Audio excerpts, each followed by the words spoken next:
En la segunda charla del doctor Wilson Zúñiga, una introducción a la ecuación del calor p-ádica, por favor. Muchas gracias.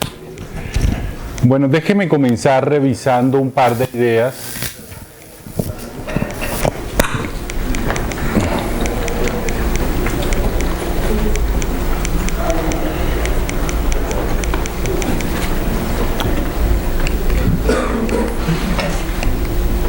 Bueno, como les había contado en la primera plática, las conexiones entre el análisis p-ádico y la física matemática están motivadas por dos ideas. La primera es una conjetura en física de partículas que afirma que a distancias de la escala de Planck el espacio-tiempo tiene una estructura no arquimediana, esa es la conjetura de Bolovich.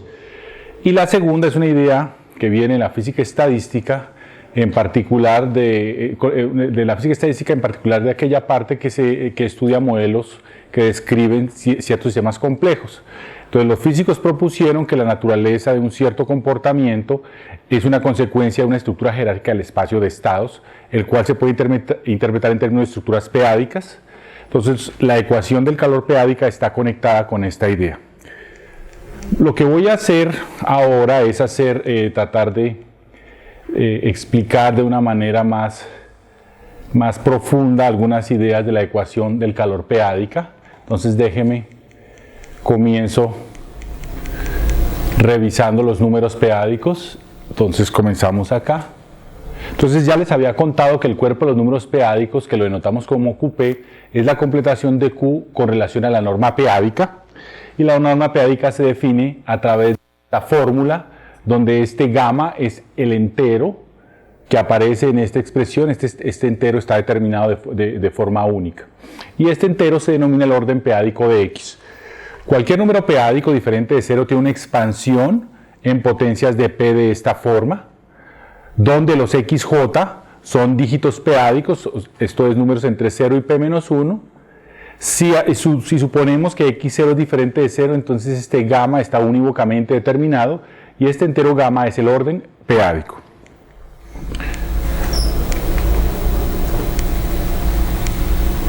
Bueno, la bola unitaria es el conjunto de números p-ádicos que tienen norma menor o igual que 1, ya la había introducido en la pasada plática, y los enteros p-ádicos, los elementos de esta bola unitaria se denominan enteros p-ádicos y se pueden describir en términos de series de esta forma. Son series en p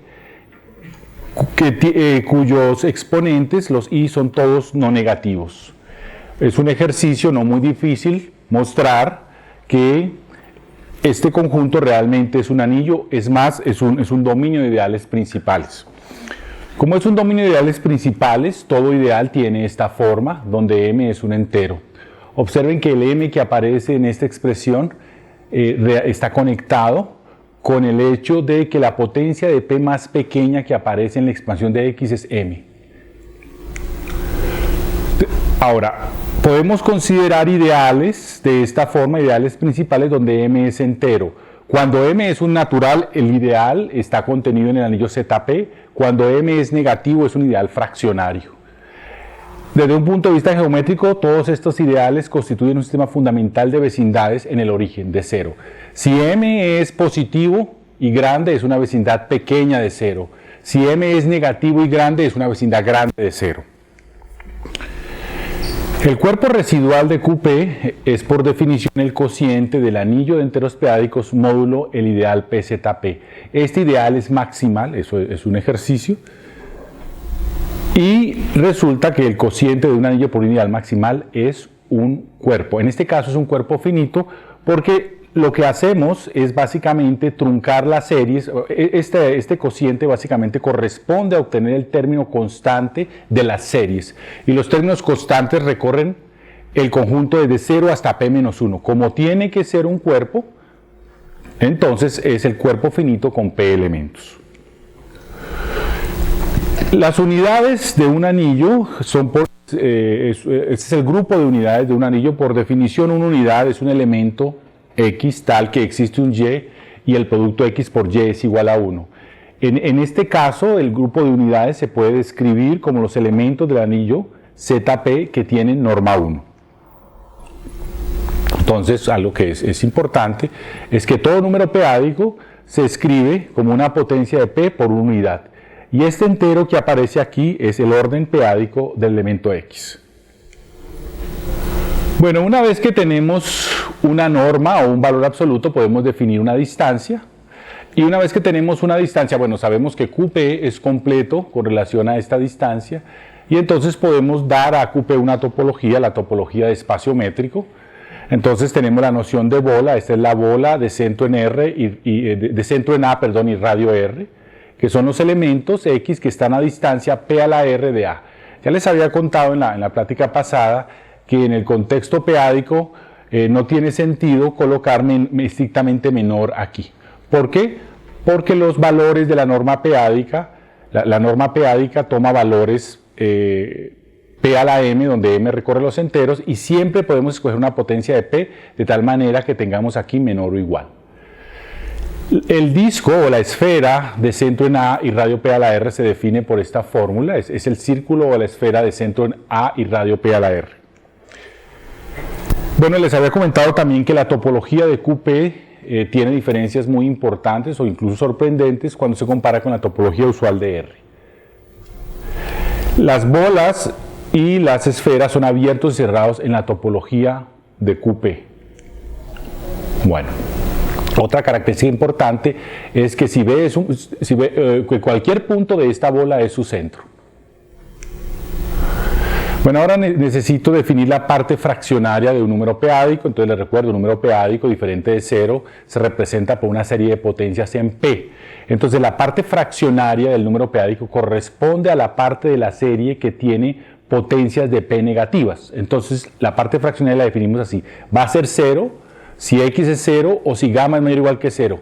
Esta condición quiere decir que X es entero. Entonces si X es un entero p-ádico, su parte fraccionaria es 0. Si gamma es menor que 0, entonces la parte fraccionaria consiste de la parte de la expansión que tiene potencias negativas. La parte fraccionaria es un número racional. También les había comentado de que QP con la suma es un grupo topológico localmente compacto, y entonces existe una única medida que se llama medida de Haar, única hasta múltiplos positivos, que se llama la medida de Haar, y esa medida es invariante bajo traslaciones. Esto es, la medida satisface esta condición. Normalizamos esta medida utilizando la condición de que la medida de la bola unitaria, el volumen de la bola unitaria sea 1. Bueno, entonces vamos a trabajar con funciones de QP. ¿Podemos prender la luz? Gracias. Vamos a trabajar con funciones de QP en los reales. También podríamos trabajar con funciones de QP en QP. Estos son dos tipos completamente diferentes de análisis p-ádico. En este contexto podemos utilizar muchos resultados de análisis, por ejemplo, funcional usual. Pero si trabajamos con funciones con valores en QP, no podemos utilizar análisis funcional clásico. Entonces yo voy a trabajar en este contexto funciones con valores en R o en C.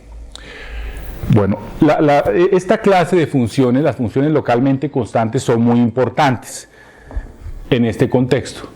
Una función compleja evaluada phi definida sobre QP se llama localmente constante si dado cualquier punto en QP existe una bola tal que si nosotros perturbamos el valor de x por x', entonces la función no cambia. Esto quiere decir que phi restringido a esta bola es una función constante, es phi de x. La restricción de phi a esta bola es constante. Una función se llama una función de Bruhat-Schwarz o una función de prueba si es localmente constante y tiene soporte compacto.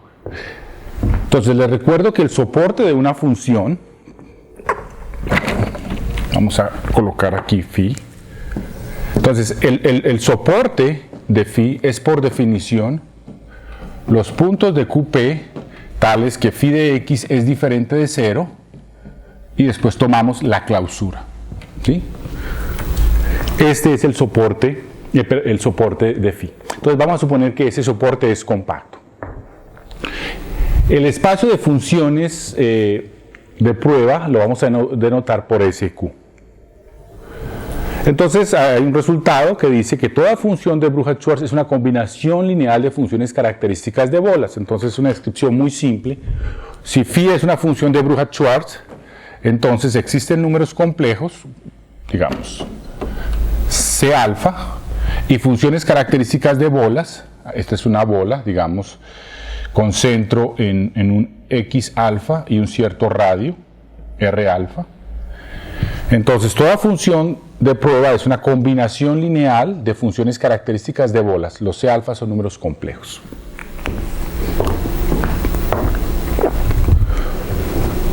Bueno, esta función es muy importante. Esta función es el análogo no arquimediano de la exponencial compleja. Entonces, mire lo que estamos haciendo. XJ es un número peádico, alfa es un número peádico, lo multiplicamos y obtenemos un número peádico. Luego calculamos su parte fraccionaria, esto nos da un número racional. Entonces, como tenemos un número racional y lo multiplicamos por 2pi, podemos calcular la exponencial compleja de este número. Esta función se denomina un carácter aditivo estándar de QP. Entonces, es un ejercicio, no es muy difícil verificar que este carácter aditivo realmente es un morfismo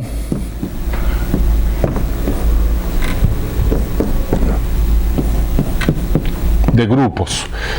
Del grupo aditivo en el círculo con la multiplicación. El círculo lo podemos pensar como un grupo multiplicativo. Son los números complejos de norma 1. Los números complejos de norma 1 forman un grupo bajo la multiplicación. Entonces, un carácter es básicamente un morfismo entre grupos que satisface que phi de x más y es psi de x por psi de y. Bueno, y además se pide que sea una función continua. ¿Por qué son importantes estas funciones? Estas funciones son muy importantes porque nos permiten definir la transformada de Fourier. Entonces, la transformada de Fourier de una función de prueba nos da de nuevo una función de prueba y la transformada de Fourier se define por esta fórmula. Entonces, mire, aquí tenemos el carácter aditivo estándar, tenemos una función de prueba, esta es la medida de Haar que sabemos que existe, e integramos con relación a la variable, aquí hay un typo, aquí tiene que ser x, porque debo obtener una función en cita. Entonces aquí es x, aquí hay un typo. Entonces integro con relación a x, cuando integre con relación a x obtengo una función en esta variable. Bueno, ya les había, una vez que tenemos, estamos trabajando con funciones de QPNR o en los números complejos, y ya les había comentado, o ya habíamos visto, que necesitábamos definir la derivada de esta función, y también les había explicado por qué la definición clásica como cociente de incrementos no tiene sentido, y la razón, de nuevo, es que el numerador es un número real, mientras que el denominador va a ser un número peádico. Entonces este cociente no tiene sentido. Pero podemos resolver ese problema utilizando pseudoderivadas. Para definir una pseudoderivada necesitamos la transformada de Fourier. Entonces, ¿qué hacemos? Tomamos la transformada de Fourier de la función phi. Esto de nuevo nos produce otra función que va de los peádicos a los complejos. La multiplicamos por esta función, es una función real valuada, y entonces de nuevo obtenemos una función de los peádicos a los complejos, y luego tomamos la transformada inversa de Fourier. De esa forma obtenemos una función que va de los complejos a los reales. Alfa es un número real mayor o igual que 0. Mayor que 0. Este es el operador de Vladimírov. Este operador tiene una extensión. Esta es la fórmula para la extensión. ¿Qué significa una extensión? Significa que estas dos fórmulas producen la misma función cuando la aplicamos a una función de prueba, ¿sí? Pero la segunda fórmula la podemos utilizar en una clase más general de funciones. Observen la segunda fórmula. La función es localmente constante. Bueno, primero estamos dividiendo, alfa es mayor que 0, entonces cuando y se acerque a 0 tenemos una singularidad en esta integral. Ahí tenemos un problema. Pero ¿qué pasa? Si y es suficientemente pequeño, como la función es localmente constante, va para ciertos valores de y, para y es suficientemente pequeño, esto va a ser phi de x. Phi de x menos phi de x vale 0. Entonces, cuando y sea muy pequeño, esto vale 0 y no tenemos problema con la singularidad en el origen. ¿Está bien? Pero tenemos otro problema, el problema en el infinito. La integral tiene que ser convergente. Para que la integral sea convergente no es muy difícil ver que necesitamos que en el complemento de una bola esta integral exista. Entonces, ¿qué podemos decir? Que esta fórmula, este operador, está bien definido si la función phi es localmente constante y satisface esta condición. Por ejemplo, una función constante satisface esta condición, eso es un ejercicio. Una función constante satisface esta condición, entonces la derivada de una función constante, si la reemplazamos aquí, me da 0. Pero aquí no podemos aplicar esta fórmula, ¿eh? Porque las funciones constantes no están en el espacio de Schwartz, ¿sí ve? Entonces, esta es una extensión no trivial, o sea, esta fórmula nos da una extensión no trivial de este operador. Bueno, una vez que, entonces ya les había contado, esta es la ecuación del calor p-ádica, este es el operador de Vladimírov, x es un número p-ádico, t es un número mayor que 0, y esta es una condición inicial. Entonces, vamos a intentar, vamos a resolver esta ecuación. Bueno, les había comentado que esta ecuación es el análogo no arquimediano de la ecuación clásica del calor. Esta es la ecuación clásica del calor. Más exactamente, este es el problema de Cauchy para la ecuación clásica del calor. Bueno, entonces vamos a resolver esta ecuación. Entonces, lo primero que uno hace es definir el núcleo del calor. El núcleo del calor es la transformada inversa de Fourier de esta expresión. Esto hay que hacerlo tanto en el caso p-ádico como en el caso real. Lo que pasa es que en el caso real, este alfa vale 2, entonces me quedaría exponencial de menos t, x al cuadrado, y la transformada de Fourier, cuando se calcula, nos da exactamente la curva de Gauss, que ya vimos en las presentaciones anteriores de Wins y del profesor Gorostiza, ¿sí? El núcleo del calor, en el caso real, es exactamente la curva de Gauss. En este caso p-ádico no podemos calcularlo, simplemente lo dejamos, tenemos esta fórmula. Bueno, ese es el núcleo del calor. Bueno, la pregunta, sigamos. Entonces, esta es la solución de la ecuación. Pero voy a explicarles cómo llegamos a esa solución.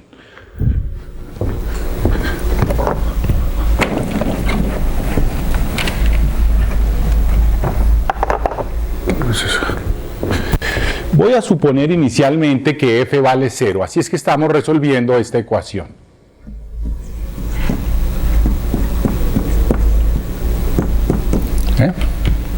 Entonces, vamos a suponer que estamos en un curso de cálculo o que somos ingenieros, entonces no nos vamos a preocupar por convergencias, por cosas así sofisticadas, simplemente vamos a resolver la ecuación. Entonces, ¿qué vamos a hacer?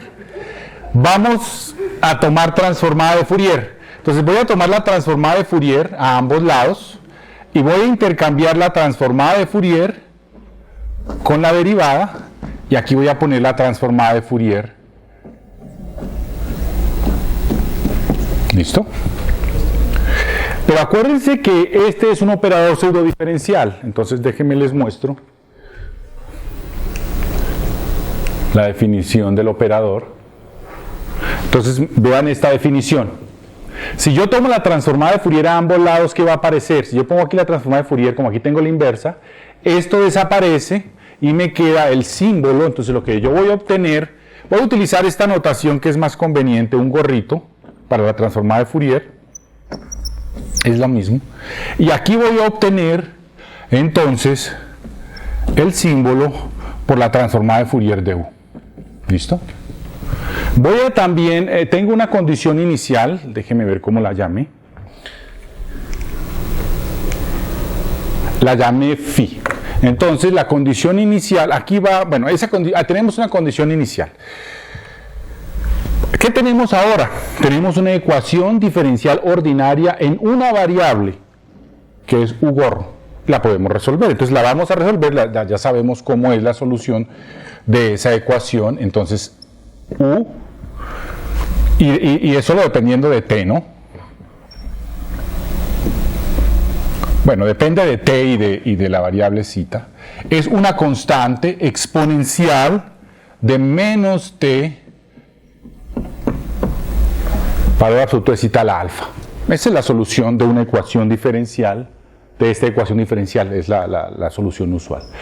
Bueno, ¿qué vamos? Bueno, entonces la pregunta es, ¿quién debe ser la constante C0? Entonces, la constante C0, si evalúo en 0, ¿qué debería obtener? Debería obtener la transformada de Fourier de mi phi. ¿Por qué? Porque en phi en el tiempo t igual a 0, por la condición inicial debe ser phi, pero no estoy en la variable x, sino en la variable zeta, que es la transformada de Fourier. Entonces, lo que obtenemos es que esto es, ese es el dato inicial. ¿Listo?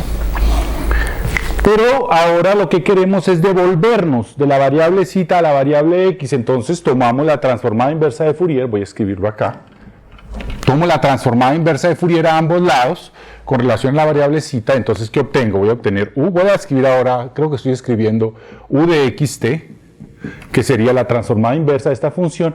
Y aquí tengo la transformada inversa, puedo escribirla, bueno, puedo escribirla de dos maneras. La transformada inversa, no sé cómo la estoy escribiendo, se puede escribir con más o menos, no me acuerdo qué convención estoy utilizando acá. Voy a escribirla con menos. Entonces aquí escribo mi exponencial, aquí escribo la condición inicial y aquí la medida. Esa es la solución de la ecuación. Es una solución formal, pero esa es la solución de la ecuación. La voy a escribir de otra manera, la voy a escribir como la transformada inversa de este producto.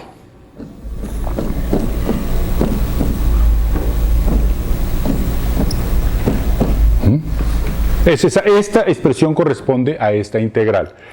Hay una propiedad muy importante de la transformada de Fourier o la transformada inversa que dice que la transformada inversa del producto es el inverso de la transformada de cada función, pero tenemos que hacer la convolución. Entonces sería la transformada inversa de esta función convolución a la transformada inversa de esta función, que es simplemente phi de x.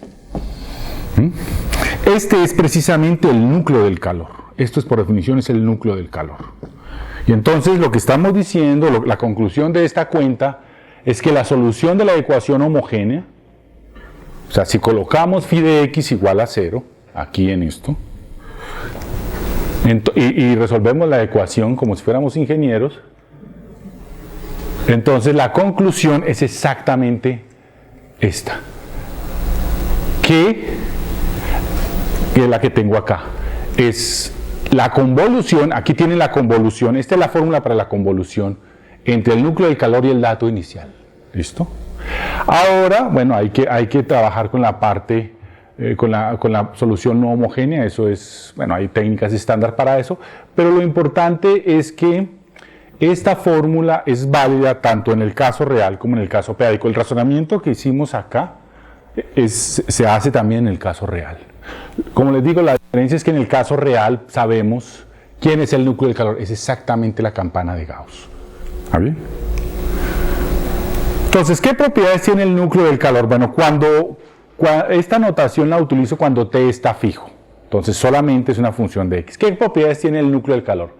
Primero, el núcleo del calor es no negativo. Segundo, el área bajo la curva para t mayor que 0 es 1. Tercero, bueno, el límite cuando t tiende a 0 por la derecha del núcleo del calor es el delta de Dirac. Esto se puede explicar muy fácilmente en el caso arquimediano. Acuérdense que en el caso arquimediano, esta es la curva de Gauss. Voy a pintarla acá de nuevo, la campana de Gauss.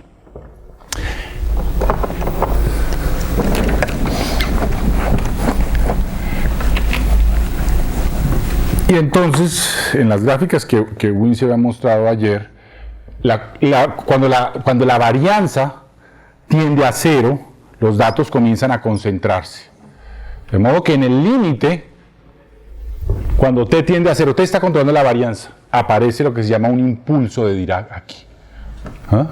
Eso ocurre tanto en el caso real como en el caso p-ádico. Entonces, en el límite, cuando t tiende a 0 por la derecha, obtenemos el delta Dirac. Otra cosa que es muy importante es que el núcleo del calor forma un semigrupo bajo convolución. Si convoluciono dos núcleos del calor en tiempos t y t', obtengo otro núcleo del calor, pero ahora en el tiempo t más t'. Una vez que tenemos estas propiedades, básicamente lo que indica es que esta z de t es una densidad de probabilidad. Entonces, lo que vamos a hacer es definir una densidad de probabilidad. Vamos a definir p pequeño, que depende de t, x, y, de esta manera, y va a ser una densidad de probabilidad.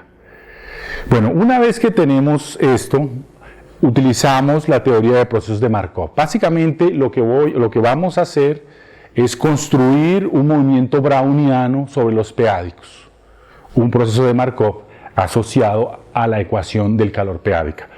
¿Cómo se hace eso? Bueno, la maquinaria de procesos de Markov funciona en espacios métricos. Y QP es un espacio métrico, así es que la maquinaria de procesos de Markov funciona. Para crear un proceso de Markov, o para mostrar la existencia de un proceso de Markov, hay que dar una función de esta forma. Eso se llama una función de transición. Básicamente esto representa, esta función representa la probabilidad, esta es la situación. Se supone que tenemos una partícula que está moviéndose aleatoriamente. En este caso las trayectorias, ya les había dicho, no van a ser continuas, sino que tienen saltos, pero no la voy a pintar. Entonces supongamos que en el tiempo cero la partícula está en la posición X. Aquí tenemos un blanco B, ese es un boreliano. Entonces lo que tenemos que dar es la probabilidad de que la partícula le pegue a este blanco después de t segundos en el tiempo t. Tenemos que dar esa medida. Si logramos definir esa medida, la maquinaria de procesos de Markov inmediatamente nos dice que existe un proceso de Markov, o bien que tenemos una partícula ejecutando un movimiento aleatorio en QP. Entonces, con la función p pequeña podemos definir esta probabilidad, y entonces, como les decía, esto representa la probabilidad de que una partícula caiga en el conjunto B después de t segundos, siendo que estaba en la posición X en el tiempo cero. Bueno, aquí hay una formulación mucho más precisa de esto, pero en términos técnicos lo que dice esto es que la solución fundamental de la ecuación del calor es la función de densidad de transición de un proceso estocástico de Markov. Esta misma afirmación vale en el caso real. En el caso real, aquí vamos a obtener la curva gaussiana, entonces diríamos que la curva gaussiana es la función de densidad de transición de un proceso de Markov. Ese es el movimiento browniano. Bueno, ¿cómo estamos de tiempo? Me quedan... ¿Quién lleva el tiempo? Nadie. Ah, perfecto. Bueno, entonces, mire, dado que nos queda tiempo, les voy a contar otra cosa. Voy a hablarles ahora brevemente de las conexiones entre teoría de números y física. Es otra área en que yo trabajo. Y hay una conexión muy interesante también entre teoría de números y física. Para eso, les voy a hablar de estos objetos, funciones z locales. Pero entonces lo primero que tengo que introducir es la noción de un cuerpo local. Bueno, ¿qué es un cuerpo local? Básicamente existen, en términos aritméticos, dos cuerpos. Voy a comenzar con anillos mejor. Tenemos dos anillos básicos, el anillo de los enteros y los polinomios. Bueno, voy a colocar, y el anillo de polinomios en una variable con coeficientes en un cuerpo finito. ¿Está bien? No sé si saben, pero estos dos objetos tienen las mismas propiedades aritméticas.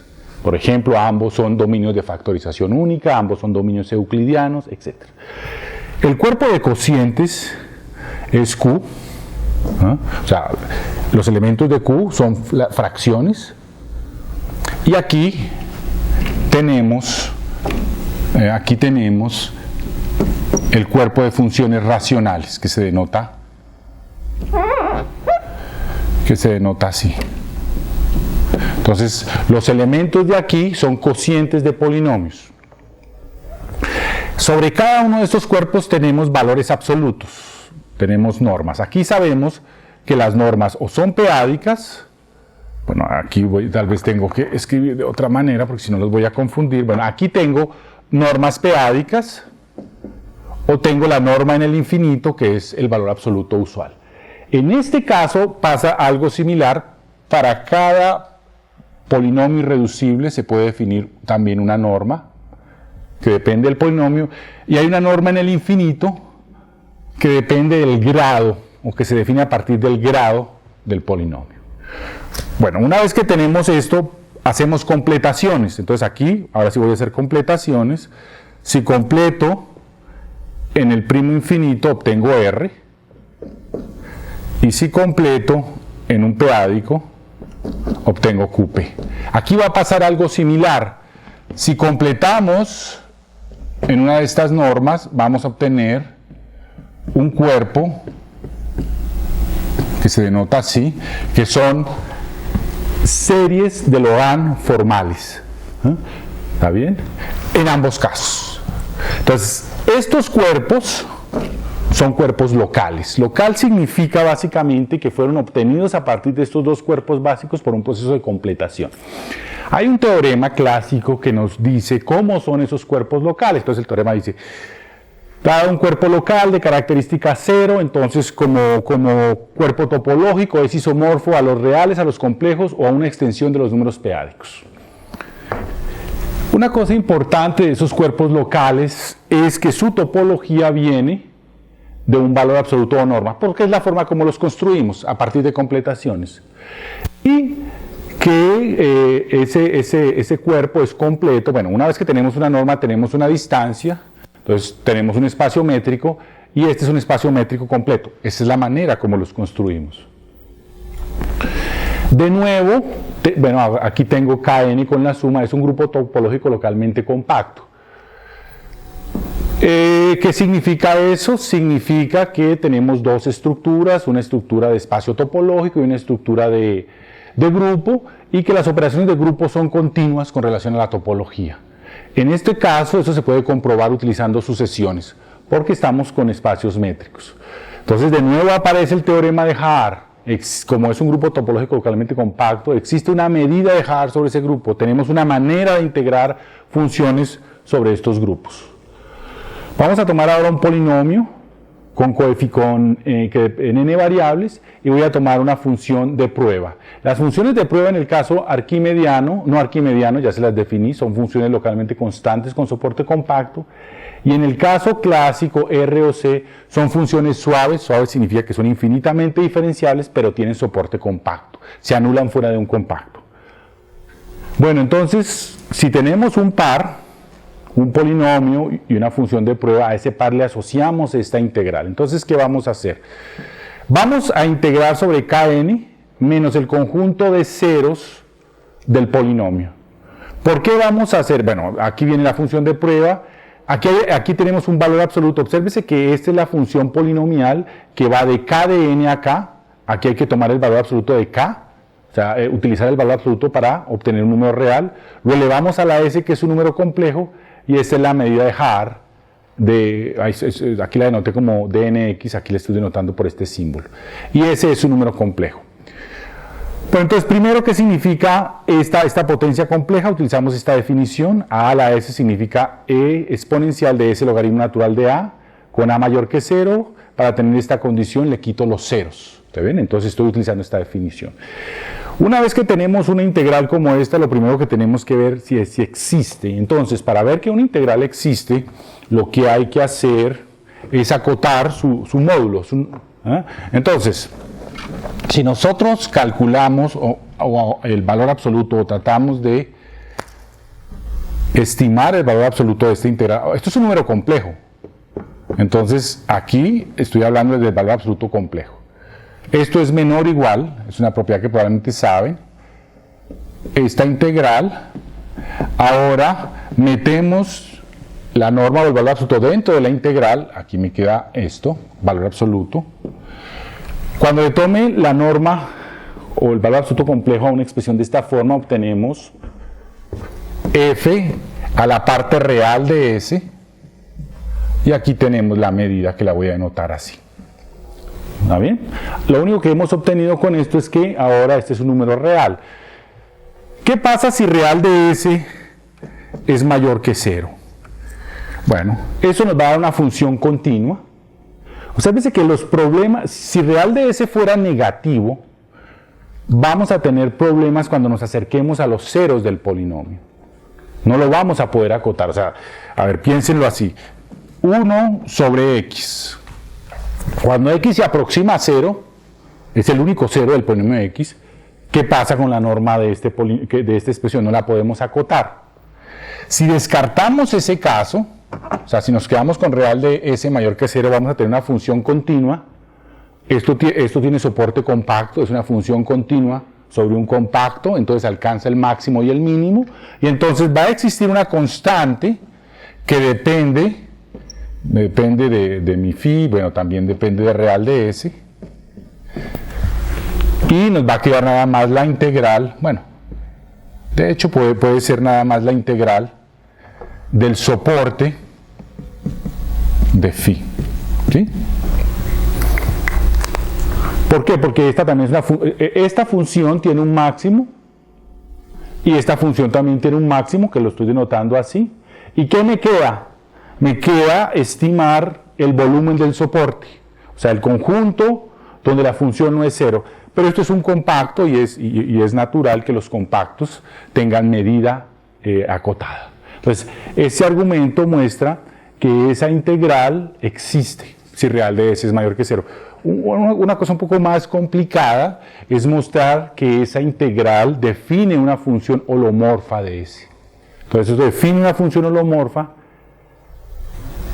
en este semiplano. Eso es un poco más complicado, pero no es difícil de probar. Bueno, entonces,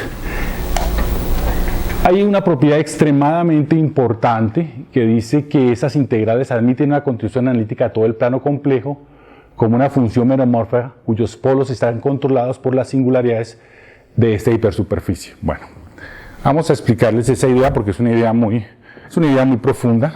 Hagámoslo con un polinomio, hagámoslo sobre R. Entonces pensemos en una integral de esta forma. Tomemos un polinomio, estamos sobre R, a la S,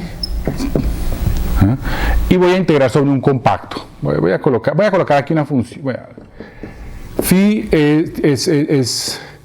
bueno, la voy a escribir así, C infinito con soporte compacto. ¿A ver? Por el argumento que les di, esta integral existe para real de S mayor que 0. Resulta que algo sorprendente pasa. Esta integral, existe un lambda que depende de F, bueno, y también de phi. Ese lambda es negativo y la integral converge si real de S es mayor que lambda. O sea, en otras palabras, les estoy diciendo que para ciertos lambdas integrales de esta forma existen. Aquí coloqué un gamma, pero ahora estáis dividiendo. Eso es altamente no trivial. Entonces, ese fenómeno que les estoy diciendo, esta integral, lo que ocurre, bueno, entonces, ¿qué va a pasar? La integral existe un poquito a la izquierda, bueno, si piensan en el plano complejo, real de S acá, les estoy diciendo que existe un número lambda aquí y la integral existe en este semiplano. Lo que pasa es que a la izquierda de lambda ya no existe la integral. No hay manera de que exista la integral. Pero podemos encontrar otra función, que es una función meromorfa, que depende de S, y esa función coincide con mi integral en este semiespacio. Eso es lo que se llama una continuación meromórfica de la integral. Entonces, ¿qué hacemos? En este lado, a la izquierda de lambda, la integral no existe, pero tenemos otra función y utilizamos, que es la continuación meromórfica, y la utilizamos para darle sentido a la integral a la izquierda de lambda. Eso es lo que dice ese teorema. Y es altamente no trivial probar ese teorema.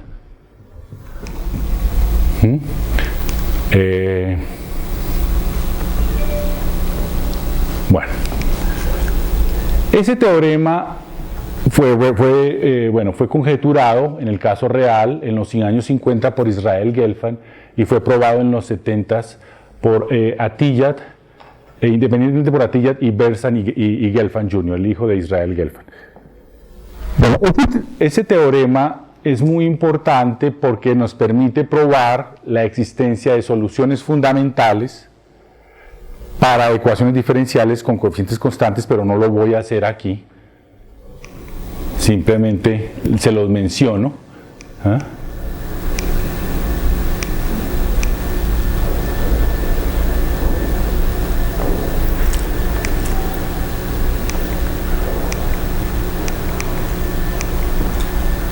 Bueno, lo que quería era hablarles de esta parte. Ahora vamos a trabajar o vamos a hablar de estas integrales en el contexto p-ádico. Esas integrales en el contexto p-ádico se relacionan con teoría de números, con aritmética. Entonces, un problema clásico consiste en estudiar soluciones de congruencias polinomiales. Supongamos que f tiene coeficientes, es un polinomio con coeficientes en z o más generalmente en zp. Entonces, un problema clásico consiste en estudiar el número de soluciones de esta congruencia. Acuérdense que, bueno, este es un anillo cociente. Entonces lo que hacemos es, bueno, reemplazamos este x en el polinomio y que f de x sea congruente a 0 significa que f de x es divisible por p a la m. Eso significa esta expresión. Son los elementos de este anillo cociente tal que cuando lo reemplazamos aquí obtenemos un entero que es divisible por p a la m. Este es un anillo finito y entonces esto es un número finito. Entonces un problema clásico consiste en describir cómo se comportan estos números cuando m crece. Para estudiar ese problema lo que uno hace es introducir una serie de Poincaré. Entonces mire aquí, coloco los números. Aquí le coloqué un factor. Este factor es importante porque me va a hacer que esta serie converja. Bueno, t es una variable compleja y me va a hacer que esta serie converja. Por definición, n0 es igual a 1. Entonces, la idea, la filosofía es que las propiedades de estos números están codificadas en el comportamiento de esta serie. Si nosotros entendemos esta función, vamos a poder describir cómo se comportan estos números. En los años 60, Borevich y Shafarevich publicaron un libro de teoría de números muy famoso. Y uno de los ejercicios consiste en demostrar que esta serie de Poincaré es una función racional. Esto es que es el cociente de dos polinomios. Esto aritméticamente significa que P de t sea el cociente de dos polinomios, significa que los nm satisfacen una relación de recurrencia lineal. Más exactamente, significa que tenemos una fórmula para nm, digamos, nm menos 1, aquí viene una constante 1, nm menos 2, viene una constante 2, borro acá porque me quede, y aquí voy a llegar hasta un nm menos, voy a colocar un d acá, una constante c sub d. nm se puede calcular por esta fórmula de recurrencia cuando m es suficientemente grande, cuando m es mayor, digamos, que un m0. Esto es una relación de recurrencia lineal. Si conocemos una cierta cantidad de soluciones, o sea, si conocemos estas soluciones, entonces podemos calcular n sub m, siempre y cuando m sea suficientemente grande. Este hecho es equivalente a decir que p de t es una función racional de t, que es el cociente de dos polinomios. Esto fue conjeturado o aparece como un ejercicio en el libro de Borevich y Shafarevich. Este libro fue publicado probablemente en Rusia al comienzo de los 60. Pero es un ejercicio muy difícil. Bueno, entonces, ¿cómo se relaciona este ejercicio o este problema con las funciones z locales? Pues resulta que tenemos esta fórmula. Esta serie de Poincaré es esencialmente una integral p-ádica. Tenemos esta fórmula. Si t es igual a p al menos s, p de t se puede calcular a partir de esta integral. Entonces aquí tenemos la bola unitaria. Aquí hay un typo, no es g, sino es f. Aquí tenemos una función z local. Y entonces p de t es esencialmente un tipo especial de función z local. Entonces, decir que p de t es una función racional de t es equivalente a decir que esta integral tiene una continuación meromórfica como una función racional en la variable p al menos s. Bueno, esto es... Entonces les sigo contando la historia. Resulta que para probar este hecho, para probar que estas integrales admiten continuaciones meromórficas, se requiere un teorema de geometría algebraica muy profundo, que es el teorema de resolución de singularidades de Hironaka. Este teorema fue probado a mitad de los años 70 por Jesuike Hironaka y le dieron la medalla Fields. Entonces, como ven, es un ejercicio bastante difícil. Una cuestión que es muy interesante es que el estudio de estos problemas, en el caso de característica positiva, esto es, si reemplazamos este anillo por este anillo, ahora tenemos los elementos de este anillo son series formales de esta forma. O sea, estos dos anillos tienen propiedades aritméticas idénticas, ¿sí? Entonces podemos pensar o formular el problema de calcular congruencias polinomiales en este anillo. Lo que pasa es que este anillo tiene característica positiva, y en característica positiva el teorema de Hironaka no vale. Es algo que no se ha probado y los especialistas piensan que es extremadamente difícil. Entonces, probar que en característica positiva, es decir, en el caso de estos anillos, esta serie de Poincaré es una función racional de t, es un problema extremadamente difícil. Bueno, a propósito, esta t no tiene que ver nada con esta t, ¿no? Esta es una t diferente. Es un problema muy difícil. ¿Está bien? Bueno, en los últimos 5 minutos les voy a contar que en los años 80 se inició el estudio de las cuerdas p-ádicas. Lo iniciaron 3 grupos: Bolovich en Rusia, Freon y Witten en Estados Unidos y Frampton y Okada en Estados Unidos. Bueno, en estos modelos aparecen ciertas amplitudes. Esas amplitudes son integrales de esta forma. En el caso clásico no tenemos QP, sino tenemos R, ¿sí? Entonces tenemos R, tenemos una medida de Haar, y aquí tenemos los KI, son ciertos vectores, ya les explico qué es. Entonces básicamente estas integrales están asociadas a un proceso en el cual, digamos, n partículas interactúan. Cada uno de estos K es un vector de momento, es un vector en R a la 26, y tenemos un producto cuando aparece K1 o K y KJ. Esto es un producto interno, es una forma bilineal, la forma de Minkowski. ¿Bien? Entonces esas son las amplitudes p-ádicas que aparecen en la teoría de cuerdas. Obsérvense que son muy parecidas a las funciones z locales, pero la diferencia es que no hay una función de prueba aquí. Y eso hace que no se sepa, o no se sabía mejor si las integrales existían. Si colocamos una función de prueba aquí y suponemos que estos productos son números complejos, se sabe que esas integrales existen y son funciones racionales, etc. Bueno, recientemente en un trabajo con Miriam Bocardo Gaspar, es una de mis estudiantes de doctorado, y Hugo García Compeán, el doctor Hugo García Compeán es un físico aquí del CIMVESTAR, especialista en teoría de cuerdas, logramos probar que esas integrales, aquí aparecen, nosotros probamos que esas integrales son integrales de verdad. O sea, los físicos las manipulaban como integrales de manera formal, nosotros probamos que son integrales de verdad, y para mostrar eso, lo que hicimos fue utilizar teoría de números. Dice acá, asociamos a esas amplitudes integrales de tipo Igusa dependiendo en varios parámetros complejos, y mostramos que estas integrales admiten continuaciones meromórficas como funciones racionales. Entonces usamos estas funciones para regularizar, para darle sentido a las amplitudes de Koba-Nielsen, hasta donde sabemos, no existe un resultado similar para las integrales en el caso arquimediano. También discutimos la existencia de divergencias y de conexiones con funciones z multivariadas. Entonces esto es un resultado muy interesante porque establece una conexión bien interesante entre teoría de cuerdas y aritmética. Bueno, voy a parar ahí, me faltan 5 minutos, pero creo que los dejo descansar. Muchas gracias.